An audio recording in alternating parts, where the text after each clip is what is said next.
Puji nama Tuhan, sukacita Tuhan hadir bagi setiap kita. Berkat Tuhan juga dinyatakan bagi anak-anak kita di tempat ini.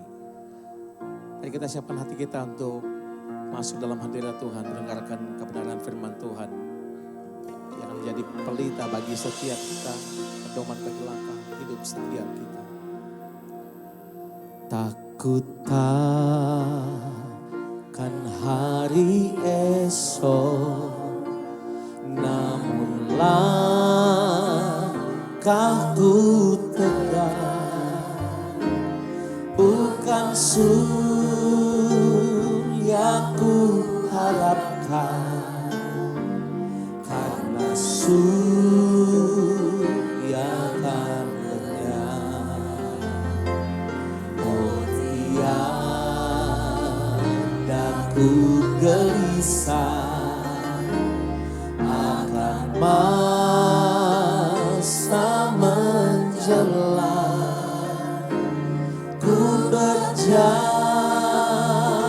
serta Yesus, maka hatiku tenang. Banyak hal tak ku pahami akan masa menjelang, tapi bagiku ini tangan Tuhan yang pegang.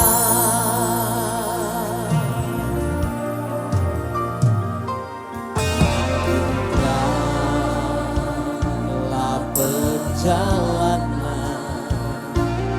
makin tinggi aku naik, dan bebanku makin ringan, makin nampak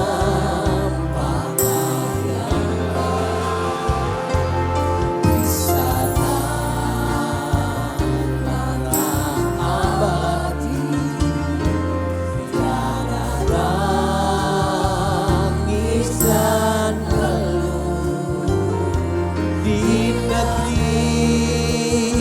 serang pelangi, kita takkan bertemu.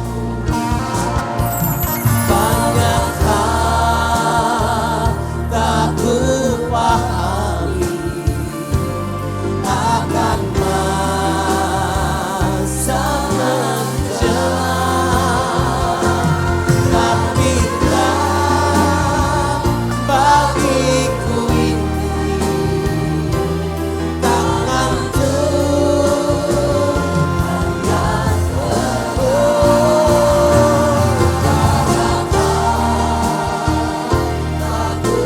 kembali secepur segenap umat Tuhan tempat untuk bangkit berdiri. Amin. Semenjelang, tapi terang bagiku ini tangan Tuhan yang pegang. Banyak hal tak ku pahami akan masa menjelang, tapi bagiku dan tangan Tuhan yang luar biasa memegang, menuntun setiap kami. Kami berseru kepada Dia Tuhan. Haleluya. Banyak hal tak ku pahami akan masa menjelang, tapi bagiku ini ada tangan Tuhan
Di tengah dunia yang goncang-gancing, dunia yang kacau karena peperangan,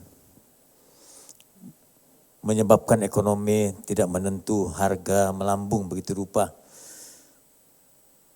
Tentunya pasti mendatangkan kesulitan. Kami tidak mengerti hari esok. Apakah perang ini akan berhenti?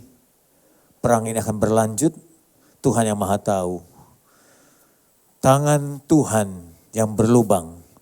Tangan Tuhan yang kuat. Tangan Tuhan yang telah mengalahkan maut. Tangan Tuhan yang telah mengatur kehidupan dan seluruh tata surya. Tangan Tuhan juga mengatur hidup kami satu persatu. Kami menyerahkan ke dalam tangan Tuhan itu. Bekerjalah, olahlah Tuhan, pimpinlah, bimbinglah, arahkanlah, tuntunlah kami Tuhan. Kami meminta di dalam nama-Mu, Tuhan Yesus Kristus. Kami berdoa untuk firman-Mu, kami menantikannya dalam nama-Mu. Sekali lagi kami berdoa. Amin. Silakan duduk Bapak Ibu. Hari ini tema firman Tuhan adalah mengapa ia masih terluka. Bisa dua maknanya. Satu terluka karena telapak tangan dan kaki. Yang kedua terluka karena hatinya. Mana lebih sakit ibu bapak? Luka tangan kita atau luka hati kita? Ibu-ibu lebih sakit mana? Mana lebih suka kalau suami berlaku kasar dengan fisik atau suami bicara kasar dengan perkataan? Tidak dua-duanya. Kata orang katanya kalau luka di fisik bisa disembuhkan. Tapi luka di hati susah dilupakan. Begitu ya. Ya Pak Riki ya. Makanya bapak-bapak diminta untuk ngomongnya jangan kasar-kasar. Jangan kasar kalau bicara sama istri. Istri itu banyak menggunakan perasaan. Betul ya ibu-ibu ya. Makanya kalau apa-apa selalu bicara saya rasa gitu kalau perempuan. Kalau laki saya pikir begitu. Ada gotiau nih, oh saya pikir duit ini mesti diolah. Saya pikir. Kalau perempuan saya rasa lebih aman taruh di bank begitu kalau ibu ya. Baik, Yesus alami luka kedua-duanya. Luka fisiknya, luka hatinya. Kenapa dia masih terluka? Bapak Ibu sekalian seperti tadi pagi saya berkata, kita menjadi Kristen bukan karena kita beragama. Kita menjadi Kristen karena kita mengikuti jejak Yesus. Kita ikuti teladan cara dia hidup. Cara dia berkata, cara dia bertindak, cara dia berpikir, cara dia berbuat. Kita ikuti langkah dia. Makanya Kristen disebut pengikut Kristus. Oleh sebab itu kalau saudara kecewa, para pimpinan-pimpinan gereja, pekerja-pekerja gereja, jangan tinggalkan Tuhan. Karena Tuhan tidak mengecewakan saudara. Jadi patokannya adalah pada Tuhan. Menjadi Kristen bukan, oh saya ikuti agama. Kalau ikuti agama nanti satu kali kecewa dengan agama Kristen, pindah ke agama lain. Dan Anda berkata, enggak apa-apa yang penting saya masih beragama kok. Kita berpikir bahwa semua agama sederajat. Kita pikir semua agama itu sama, padahal salah. Kekristenan bukan agama. Tadi pagi saya sudah menyinggung. Agama itu tidak menyelamatkan. Agama hanya menertibkan hidup manusia. Makanya agama tidak kacau. A dan gamma. A artinya tidak, gamma artinya kacau. Jadi agama itu dibuat, diatur, diajarkan oleh pemimpin-pemimpin agama itu supaya hidup manusia itu teratur. Di Tiongkok, di Cina itu dulu gak ada agama. Muncullah ajaran falsafah Konghucu, agama atau falsafah Taoisme. Ajaran yang mengatur sayangi orang tua, cintai sesama, membantu yang susah, gitu. Ya, itu ajaran falsafah. Sekarang jadi agama. Kekristenan bukan agama. Kekristenan intinya adalah Allah yang melihat manusia tidak bisa menebus dosanya sendiri, turun jadi manusia, mati jadi manusia sebagai tebusan manusia, lalu bangkit dalam keilahiannya. Untuk apa ya? Tadi pagi untuk mengalahkan kematian, untuk memberikan hidup baru, untuk membuktikan dia Allah dan seterusnya. Ibu bapak kekasih, ini mungkin salah satu bagian yang sering kali tidak diteliti oleh banyak orang. Pernahkah saudara berpikir bahwa waktu dia bangkit, dia menunjukkan telapak kaki dan tangannya masih bekas luka. Sehingga Thomas diizinkan Tuhan untuk melubangi, memasuki jarinya ke dalam lubang tangan, telapak tangannya. Memegang, meraba di rusuknya yang pernah ditombak oleh tentara Romawi. Untuk membuktikan aku ini sama seperti yang dulu. Aku adalah Yesus, Allah yang hidup. Pernah gak saudara berpikir kenapa dia masih punya luka itu?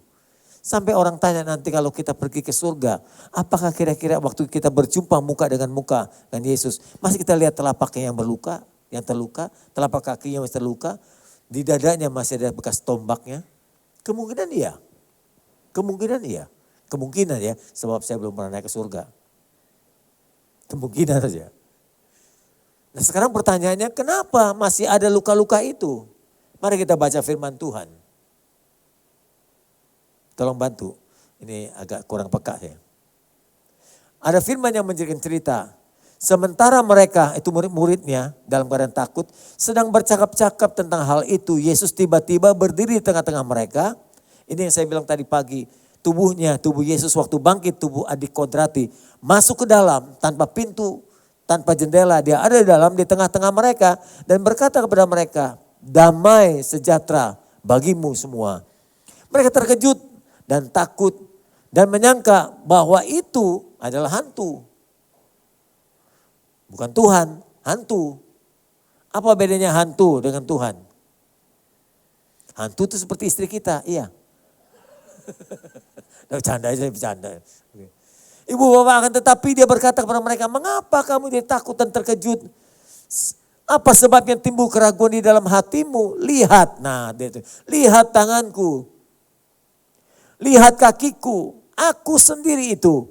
Atau aku itulah dia. Rabahlah aku dan lihatlah. Karena hantu, nah ini bedanya. Tidak ada daging dan tulangnya.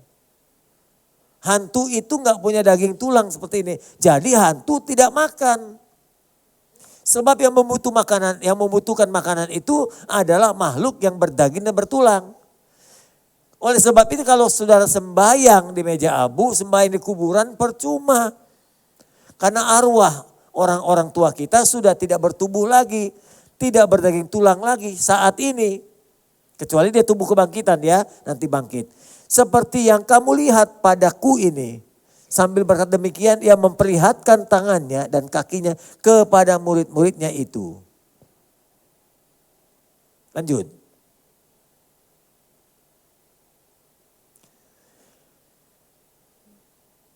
Sebagian kita pernah baca di Alkitab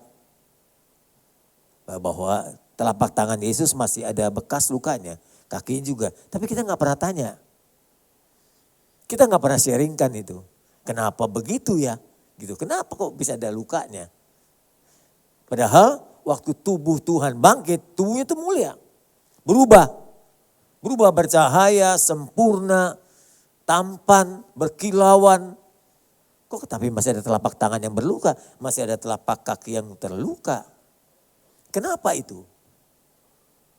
Mengapa tubuh yang sempurna masih ada bekas-bekas luka? Saudaraku, orang-orang Farisi, orang Farisi dan ahli Taurat itu coba untuk menutupi kedahsyatan ini. Waktu Yesus saja disiksa, kita nonton film The Passion. Itu sampai saya kadang-kadang nggak tega untuk melihatnya. Apalagi ketika paku itu ditancapkan, menembus kayu, kemudian keluar darah itu. Wah itu mengerikan. Bagi saya itu mengerikan banget. Anak-anak saya sampai merem, cucu saya apalagi. Nggak berani lihat, tutup mata gitu. Ngeri sekali memang penyiksaan itu. Saya beberapa kali melihat maling motor, maling dompet di pasar pagi digebukin sampai bocor-bocor kepala. Tapi lihat darah, lihat penyiksaan Yesus jauh lebih dahsyat. Maling masih ada yang nolong polisi. Yesus gak ada yang tolong sama sekali. Dipukuli begitu rupa, dicambuki gak ada yang berani karena itu hukumnya. 39 kali pukulan, 40 kurang 1 begitu kata firman Tuhan. Gak ada yang tolong. Sampai banjir darah itu di atas batu talenan ketika Tuhan dihajar dengan cambuk Romawi itu. Sebelum 39 gak berhenti itu ibu bapak. Sambil merobek daging dan tulangnya. Jadi ketika dicambuk itu nyangkut kan. Nyangkut ditarik tuh, rek gitu. Itu daging tulangnya ikut di bawah. Anda bisa bayangkan kalau Anda ada di situ menyaksikan penyiksaan Tuhan. Luar biasa. Itu karena dosa saudara. Saya nggak ikut-ikutan. Ketika film The Passion itu ditayangkan di dunia, orang-orang mulai menghujat. Ini gara-gara orang Yahudi nih. Gitu. Lihat tuh, orang Yahudi kejam banget tuh. Orang Yahudi apalagi generasi yang baru ini, dibilang saya nggak buat salah, kok disalahkan.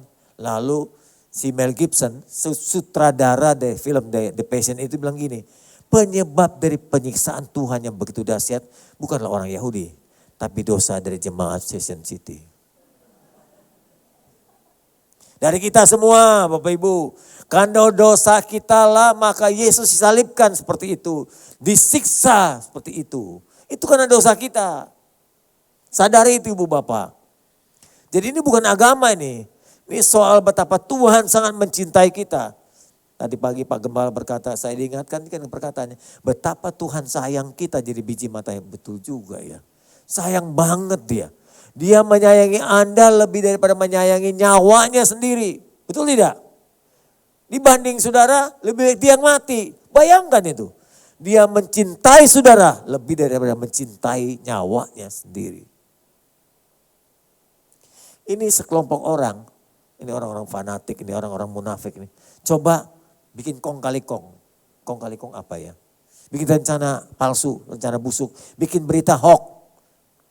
Dulu nggak ada media sosial ya. Dulu ngomong, ini beritanya, tolong tayangkan. Kalimatnya bantu saya. Ketika mereka di tengah jalan datanglah beberapa orang, ini penjaga, lari-lari, kuburannya terbuka gitu ya. Penjaga itu ke kota dan memberitahukan segala sesuatu yang terjadi pada imam-imam itu. Dan sesudah berunding dengan tua-tua dan ahli Taurat, ya mereka mengambil keputusan, lalu memberikan sejumlah uang sogok kepada tentara itu, para serdadu itu.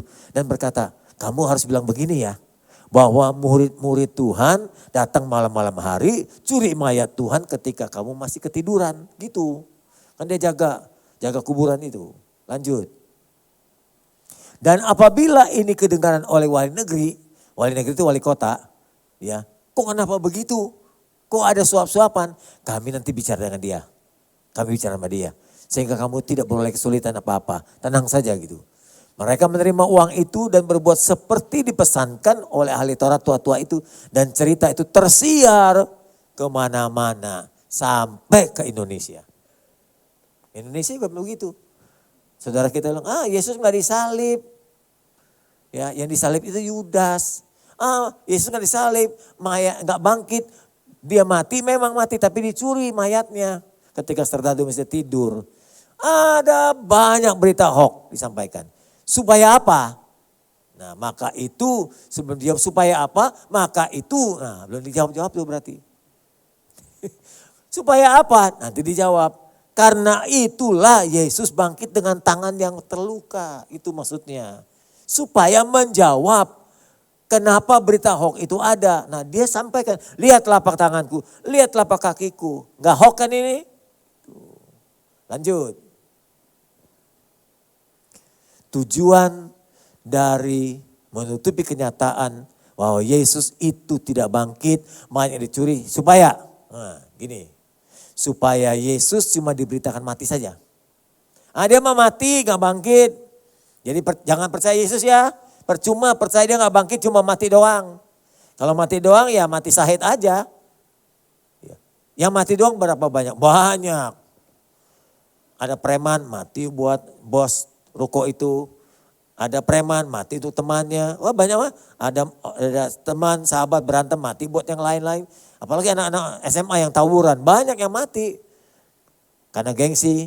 Karena saling mengejek. Karena merasa dihina. Banyak yang berani mati. Nah Yesus itu salah satu yang berani mati buat kita.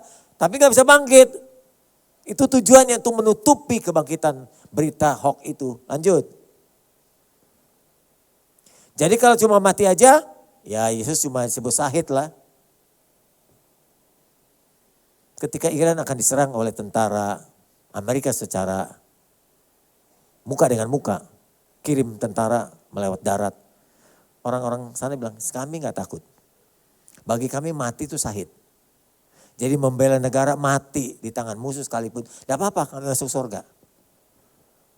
Kan begitu pemimpin Indonesia juga berkata, kenapa orang Kristen dengan agama non-Kristen bisa saling bunuh seperti di Poso dan seterusnya?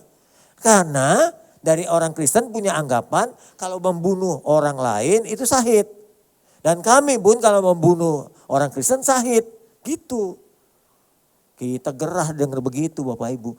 Kita dianggapnya diajarin saling membunuh. Kita jawab di sosial media, Bapak enggak begitu yang punya. Di dalam kekristenan kita enggak pernah diajar untuk membunuh. Jangankan bunuh, dusta aja enggak boleh, curi aja enggak boleh, apalagi membunuh. Kita disuruh saling mengasihi. Bukan cuma kawan dikasihi, musuh pun disuruh mengasihi. Coba bayangin. Ditampar pipi kiri, bikin pipi kanan. Kecuali tonjok perut, balik kita balas. Coba bayangkan, itu hukum Kristen.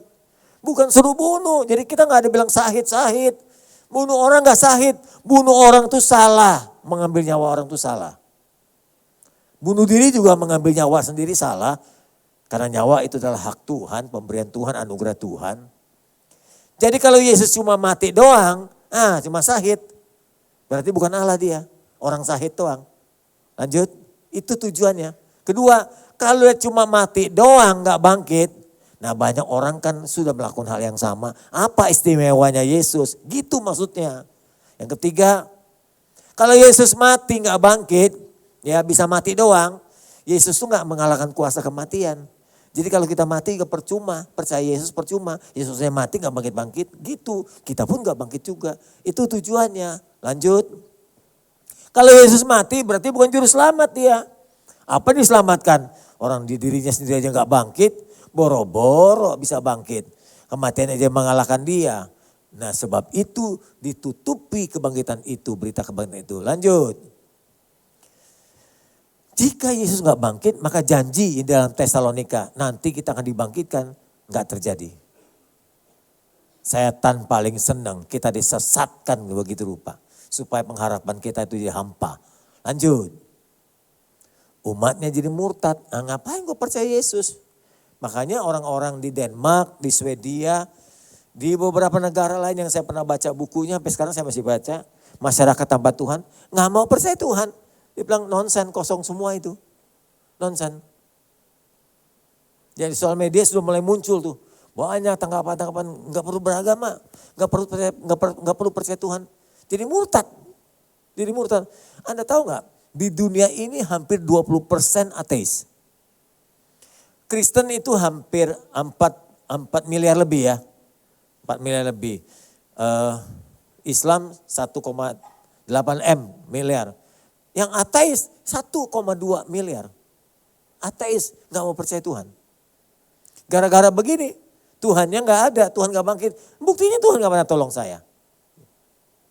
Lanjut. Berita bohong ya, bahwa Tuhan gak bangkit juga disampaikan. Sampai saat ini, salah satunya begini beritanya. Lanjut. Yang disalibkan itu bukan Yesus tapi Yudas. Coba lihat muka Yudas sama muka Yesus, hampir sama. Orang Timur Tengah tuh mukanya sama, hampir sama. Rambutnya gondrong, tinggi besar gitu kan ya. Hidungnya mancung, besar sedikit gitu. Hampir sama, Anda pergi ke Timur Tengah. Hampir rata-rata sama, berjenggot, brewok gitu semuanya. Jadi kalau ditunjukkan foto Yudas, ditunjukkan foto Yesus, orang gak bisa bedain. Apalagi kalau lihat dari jauh. Wah itu mah sama. Jadi seringkali antara Yudas dan Yesus disamar-samarkan. Makanya orang bilang itu yang disalibkan bukan Yesus, Yudas itu. Itu beritanya. Lalu lanjut. Ketika Yesus disalibkan, malaikat itu langsung ambil. Nah begitu ceritanya. Kan Yesus anak Allah, diambil. Allah sayang banget sama anak itu, diambil mayatnya. Yesusnya gak bakal mati, gak sampai mati, dibawa ke surga. Gitu beritanya. Sehingga kuasa kematian dan kebangkitan Yesus tuh gak ada artinya. Karena diraibkan oleh malaikat. Lanjut. Ada lagi berita, memang Yesusnya mati. Tapi ketika mayat dimasukkan ke dalam lubang kubur, murid Yesus ngambil. Dicuri mayat itu. Jadi dia gak bangkit, diambil mayatnya. Herannya pakaiannya ditinggalin. Jubahnya ketinggalan. Jadi Yesus dalam keadaan tanpa pakaian dong diambil waktu dicuri. Gak masuk akal. Lanjut. Kenapa kalau begitu? Nah, mulai masuk kepada inti khotbah ini. Kenapa tubuhnya waktu bangkit? Maria melihat kuburannya, disangka itu penjaga kebun. Badannya bercahaya, bajunya berkilauan, tangannya berlubang, kakinya berlubang. Kenapa masih ada sisa tangan dan kaki? Saya beritahu saudara, waktu tubuh Yesus itu mati, tubuhnya ini robek semua ini bagian belakang. Karena 39 kali itu dihajar, ditarik, dibalikin tuh kayak ikan. Kalau ikan dibakar itu kayak ikan dibalik, dihajar lah gitu Bu Bapak. Jadi dari mulai dada, punggung, kaki, dihajar semua sama cambuk. 39 kali. Jadi luka semua. Makanya disebut bilur-bilur Tuhan. Jadi kalau mau sembuh, sembuh semua dong. Semua yang lain sembuh, cuma telapak kaki dan kanan tidak. Kenapa masih disisakan seperti itu? Lanjut. Tujuannya untuk menunjukkan supaya setelah penyaliban dan kematian ada kebangkitan. Nih lihat telapak tanganku, kata Yesus. Lihat telapak kakiku. Ini kan bekas aku disalibkan kan? Paling jelas ini telapak kaki. Paku itu yang masih menancap. Cambuk udah gak ada. Tapi telapak kakiku, telapak tanganku masih ada. Waktu mayatku diambil dari salib itu paku dilepaskan satu persatu. Telapak tangan kakiku masih berlubang.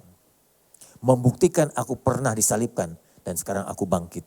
Kebangkitanku kutunjukkan ini bekas salibku dulu. Gitu kurang lebih. Kedua, lanjut. Luka-luka itu bukan tanda cacat. Tapi luka itu tanda penderitaannya. Luka-luka itu tanda penebusannya. Jadi yang ada di telapak tangan dan kaki itu tanda ini dosamu telah ditebus. Ya.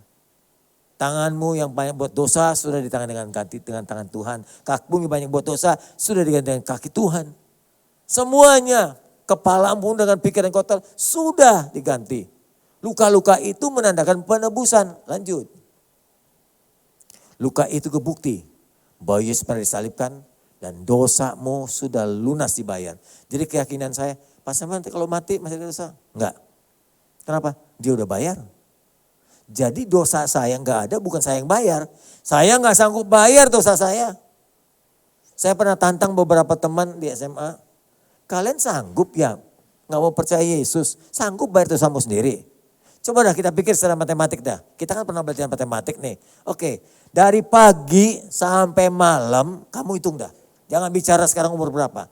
Coba hitung dari pagi sampai malam buat dosamu berapa. Buat kebaikanmu berapa. Kamu hari ini tolong orang berapa banyak. Oh tadi sudah beri pengemis 1. Tadi ada ibu minta saya kasih 1. Tadi ada yang itu yang ngecat tubuh tuh. Ya, tahu ngecat tubuh? Banyak kan orang di jalanan anak muda dicat tubuh. Saya kasih 3, 4. Anda buat dosa 1 hari berapa? Mulut dosa, mata dosa. Lihat cewek cantik, Mbak Henol, timbul keinginan, udah dosa dengan mata. Belum pikiran, belum telinga dengerin. Ini seringkali nih ngerumpi nih. Tangan lagi kaki, hati, banyak gudang. Tahu gudangnya dosa? Ini 2 nih, kepala sama hati. Ini gudang dosa. Ini gudang dosa. Yang haram itu bukan babi masuk ke dalam mulut. Tapi semua yang keluar dari mulut itu yang haram. Betul tidak? Semua yang masuk ke dalam mulut itu turun ke perut, turun ke jamban. Turun ke jamban gak ada yang haram. Tapi apa yang keluar dari mulut itu keluar dari hati. Bukan makan babi haram, bukan. Babi lu, nah itu haram. Oh makan babi gak haram, harum itu. Tapi kalau ngomong babi lu, anjing lu, nah maaf itu yang haram. Jadi ngomong itu yang haram. Yang masuk gak haram. Kenapa di demo di Medan? Ngomong anjing, babi, kutu, nah itu haram. Semua yang masuk dalam mulut mah keluar ke jamban semua. Beres, selesai. Gak ada yang haram. Semua makanan diciptakan Tuhan, begitu kesimpulannya. Ibu bapak kekasih lanjut. Luka-luka itu ya menghilangkan keraguan. Muridnya kan setelah Yesus mati, wah mati. Udah gak ada harapan. nggak ada pahlawan kita. Udahlah kita kembali lagi. Makanya Petrus jadi nelayan lagi. Setelah Yesus mati dia kembali lagi ke kerjaan yang lama. Nah Yesus kan butuh mereka, dipilih 12 orang itu untuk meneruskan misi gereja nih. Gereja kan dimulai dari 12 orang. Kalau 12 itu orang berhenti, gereja nggak ada di sini. Itu dimulai dari mereka. Tuhan bekali 12 orang itu. Ya, supaya merambat kemana-mana. Nah murid-murid ini butuh kekuatan Bapak Ibu. Lihat Yesusnya mati, ya udah dia nggak ada harapan lagi. Nggak ada semangat lagi. Tapi ketika muridnya lihat telapak tanganku murid-muridku. Lihat telapak kakiku. Mereka semangat. Tuhan ternyata betul bangkit. Bukan cuma ngomong. Tapi dibuktikan sampai suruh colok tuh Thomas tuh. Ke telapak tangannya dengan jarinya. Apa yang kurang? Apa yang kurang? Bukti dari kebangkitannya. Itu harapan kita. Jangan diragukan. Karena bukti itu muridnya semangat lagi. Mati pun mau. Anda baca batu-batu penjuru. Semua murid Tuhan gak ada yang mati enak. Gak ada yang taruh Grand Heaven. Gak ada. Gak ada yang istilah kacang kuaci. Gak ada. Matinya digoreng, ditarik sama kuda, digantung, disalib kepala di bawah seperti Petrus. Matinya mengerikan tapi gak pernah satu pun yang takut. 12 murid kecuali Yudas, semua mati syahid. Semua mati dengan tenang, berani. Dan kalau guruku begitu, aku lebih daripada itu. Petrus melihat Yesus disalib di atas kepalanya, dia bilang aku gak layak, kepalaku biar di bawah. Disalibkan Petrus kepala di bawah, kaki di atas. Gak takut dengan kematian seperti itu, karena dia tahu akan ada kebangkitan. Tuhan yang berkuasa dengan bukti telapak dan tangan yang masih berlubang itu. Lanjut. Luka-luka itu bukan hoax. Sosial media banyak hoax. Kalau zaman dulu seperti sekarang, waduh rame hoax tentang kebangkitan Yesus. Rame. Sekarang aja masih rame. Banyak ajaran-ajaran dia menyesatkan. Bilang Yesus yang gak bangkit, Yesus masih biasa, Yesus bukan Allah, Yesus jadikan Allah. Kapan dia ditabiskan, macam-macam. Macam-macam. Tapi dengan kebangkitan itu bukti. Lihat tanganku berlubang, kakiku berlubang. Bukti aku telah bangkit dan mengalahkan kematian. Anda jangan takut dengan kematian. Karena akan mengalami juga kebangkitan yang sama. Dia yang sulung dan kita berikutnya. Lanjut. Tubuh kebangkitan Tuhan jadi contoh. Sulung itu artinya yang pertama. Lanjut setelah Yesus terus saya. Nah saudara kapan? Ikut juga, oke. Ikut juga. Semua berbarengan, gak ada yang satu-satu. Bareng-bereng gitu. Dari kuburan orang Kristen. Kuburan terbuka tanah. Banyak orang kaget. Loh kenapa tanahnya terbuka? Keluar tubuh tanpa terlihat mata. Karena tubuh itu tubuh mulia. Yang masih hidup tiba-tiba teng aja jasnya ketinggalan. Anda mau pakai? Ketinggalan jasnya, ketinggalan sepatunya, ketinggalan jam tangannya, semua yang fana ketinggalan. Tubuh maut itu langsung sekejap. Bareng dengan yang bangkit naik ke atas. Di atas sudah ada Tuhan. Kita song-song dia, jumpa dengan Tuhan di sana. Makanya ada nyanyian, ada pertemuan di udara, pertemuan yang manis. Lanjutkan nih, mumpung suara lagi bagus nih. Jadi mama kita yang meninggal ketemu di sana. Papa kita yang meninggal ketemu di sana. Koko kita, cici. Di rumah saya udah 5. Papa, mama, cici, koko, adik. 6 malah. Udah berangkat duluan. Jadi separuh dari 12 orang di rumah, 10 anak dan 2 orang tua, separuh udah pulang. Jadi kaki saya nih separuh udah di sorga nih. Separuh masih di bumi karena jemaat Season City nih gara-garanya. Jadi harus melayani. Separuh udah di sorga. Karena separuh keluarga saya udah di sana semua. Separuh keluarga masih di sini. Jadi setengah-setengah nih sama Paulus. Satu pihak aku ditarik untuk pergi ke surga. Pihak lain aku masih punya tanggung jawab. Jadi separuh hidup. Bukan separuh hidup diserahkan ke bumi. Diserahkan ke surga. Buat saya oke saja. Mati puji Tuhan, hidup puji Tuhan. Gak ada masalah. Iya. Karena kebangkitan dia, saya akan mengalami hal yang sama seperti dia. Sulung, lanjut. Oke, sekarang kita anggap telapak tangan Tuhan, telapak kaki Tuhan sudah beres. Masih ada luka gak dia? Masih. Ada luka di hatinya. Luka di tangan, luka di kaki kelihatan. Luka di hati Yesus gak kelihatan. Sekarang pertanyaannya, apa penyebabnya luka di kaki Yesus? Apa sebabnya luka di hati Yesus? Padahal luka telapak kaki tangannya sudah beres, sudah diselesaikan dengan dia tunjukkan dirinya pada muridnya. Lanjut. Yesus sudah disiksa, menderita. Tangan kakinya sudah dipakukan, sudah digantung 6 jam lebih. Bukan 3 jam loh, 6 jam. Kenapa 6 jam? Dari jam 9. Jam 9 digantung, jam 3 sore. 9, 10, 11, 12, 1, 2, 3. Bukan 3, 6 jam. Salah tuh ya di sosial media.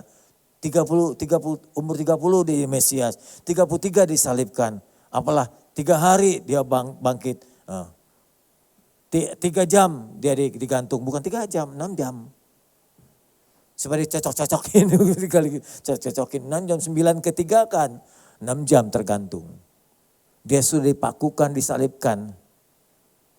Ada bekasnya, tapi sudah selesai. Namun udah selesai, pun telapak tangan dan kakinya masih luka hatinya. Ada sebabnya? Mari kita lihat.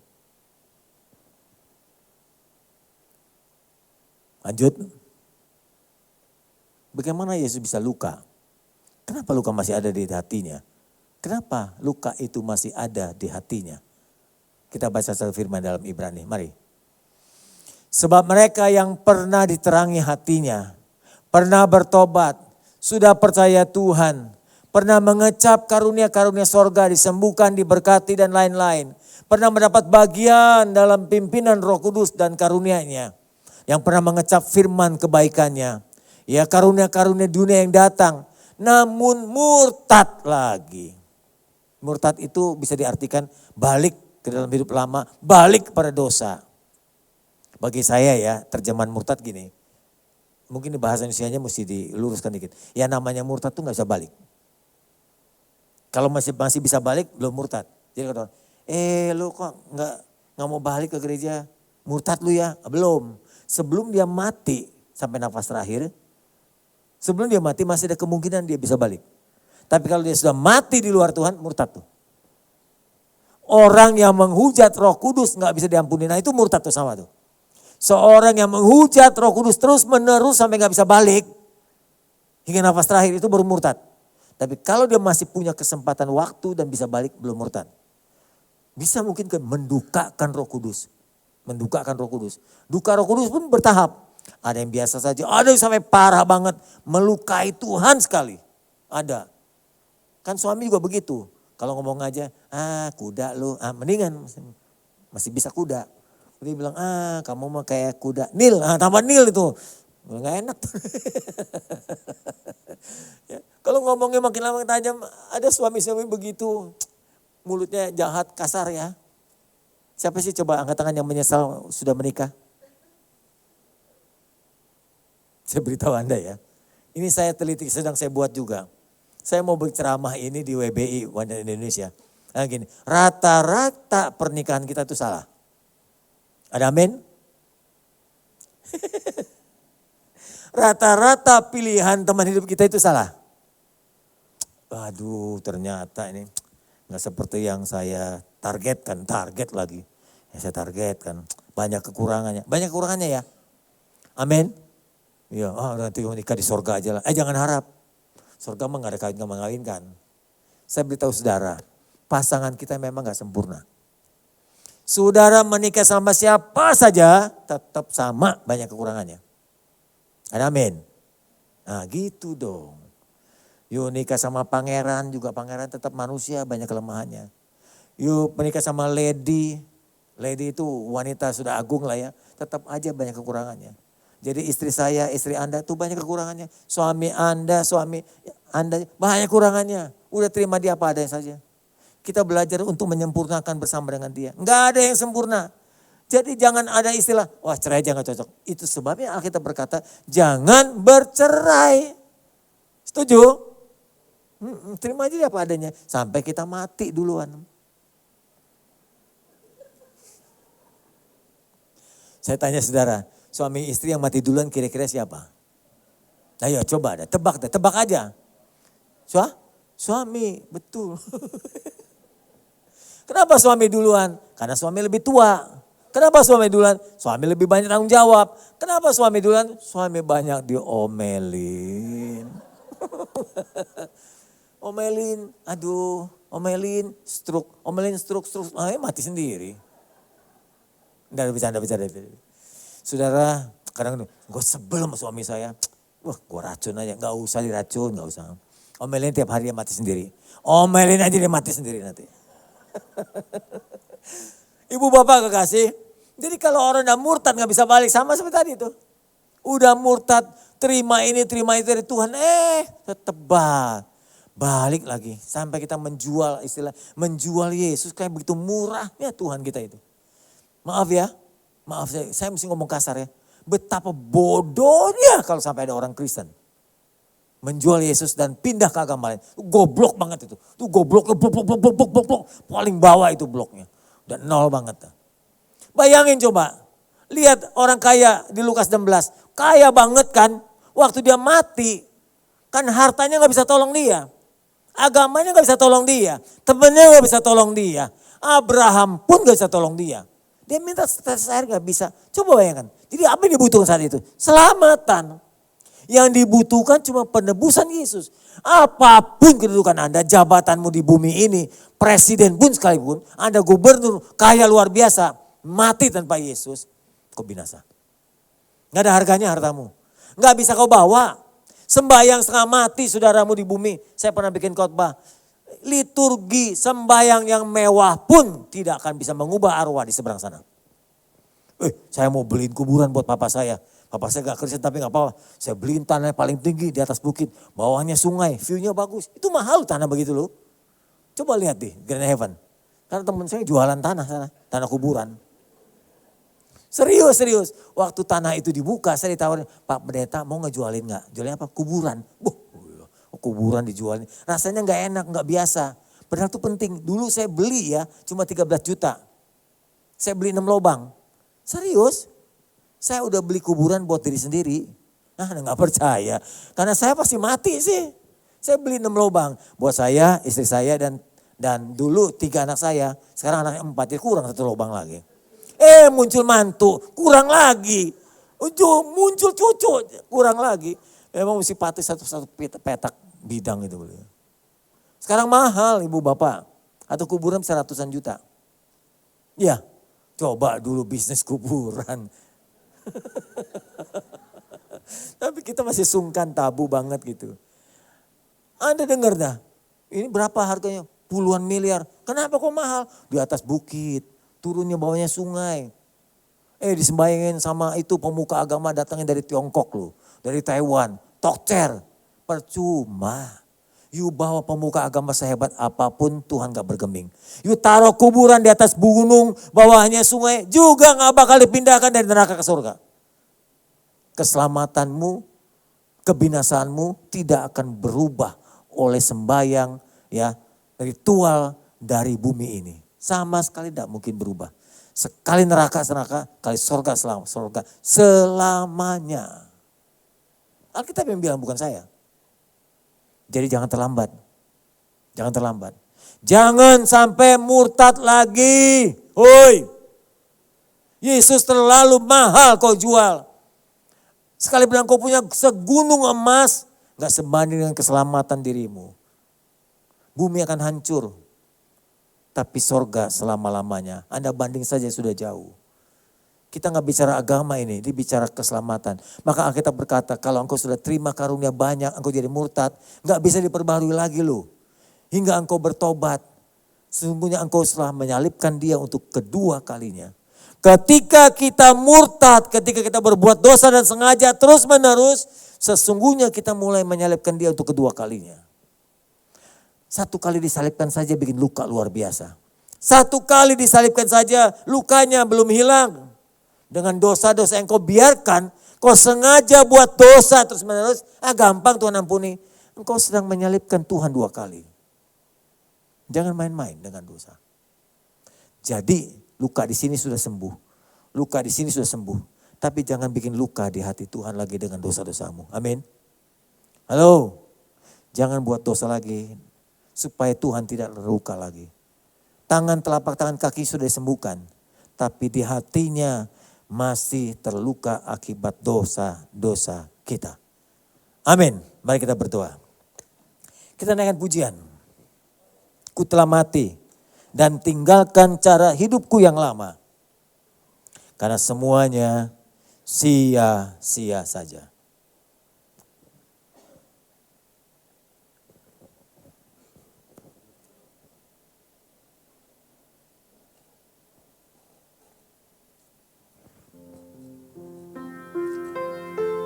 Ku telah mati dan tinggalkan cara hidupku yang lama. Semuanya sia-sia dan tak berarti lagi. Hidup ini ku letakkan pada mesbah-Mu ya Tuhan. Jadilah padaku seperti yang Kau ingini. Sekali lagi, ku telah mati. Ku telah mati dan tinggalkan cara hidupku yang lama. Semuanya sia-sia dan tak berarti lagi. Hidup ini ku letakkan pada mesbah-Mu ya Tuhan. Jadilah padaku seperti yang Kau ingini.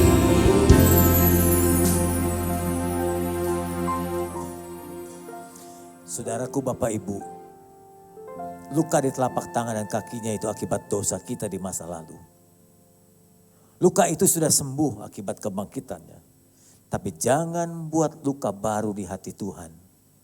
Dengan berbuat dosa yang kita sengaja dan berulang-ulang karena tidak mau bertobat. Itu menyakitkan hati Tuhan. Jangan karena dosa kita, maka Tuhan harus disalibkan untuk kedua kalinya. Tuhan ampuni kami. Bantu kami untuk bertobat dengan sungguh Tuhan. Berjalan dalam kebenaran dan mampu menghadapi cobaan.